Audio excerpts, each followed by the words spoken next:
Assalamualaikum warahmatullahi wabarakatuh. Kawula nuwun ingkang kinurmatan Bapak Kepala Sekolah, para guru ingkang kula hormati, ugi dumateng para siswa ingkang kula tresnani. Keparengan ing mriki kula badhe matur wonten ngarsa panjenengan sami minangka pranata acara tanggap warsa sekolah ingkang kaping 39 Surya kaping 1 April 2019. Ingkang sepisan kula macapaken puji syukur wonten ing ngarsanipun Gusti ingkang mulbeng agesang dene panjenenganipun sampun kersa paring kanugrahan dumateng kita sedaya. Ketanda ing dalu punika kita sampun dipun keparengaken makempal kanthi wilujeng ing papan punika. Kaping kalihipun kula ngaturaken panuwun ingkang tanpa pepindhan awit sedaya warga SMA Negeri 3 Semarang sampun sami kepareng paring pembiyantu punapa kemawon dhateng panitia murid saged dipun kelaksanan mahargya pangetan tanggap warsa ing sekolah ingkang kaping 39 Surya kaping 4 April 2019.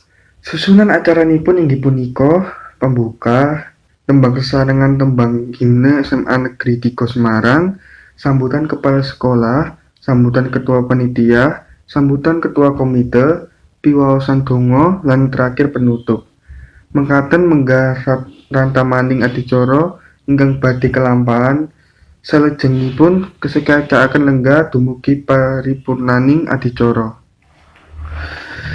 Ingkang kapisan, monggo kita panjenengan sedaya purwakani adicara menika dening waosan basmalah. Kula dherekaken. Matur nuwun dumateng panjenengan sedaya amargi sampun kersa purwakani adicara menika dening waosan basmalah. Salajengipun atur pambagyaharja Bapak Kepala Sekolah, Bapak Slamet kula sumanggaken.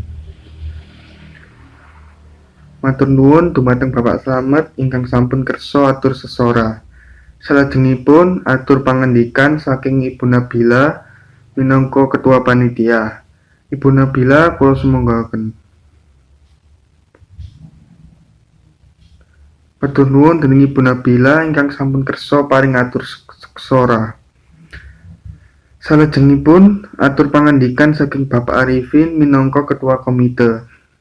Bapak Arifin kula sumanggaken. Matur nuwun dumateng Bapak Arifin ingkang sampun kersa paring atur sesora. Salajengipun monggo kita lan panjenengan sedaya ndonga sesarengan ingkang badhe dipun dherekaken dening Bapak Rama.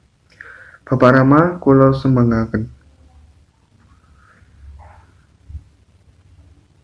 Matur nuwun Bapak Rama amargi sampun nderekaken ndonga sesarengan menika. Adicara ingkang pungkasan inggih menika wasana. Kula minangka pranata acara nyuwun agunging pangapunten dumateng panjenengan sedaya menawi kula kata kalepatan. Sumangga kita pungkasi adicara menika dening waosan hamdalah. Kula nderekaken.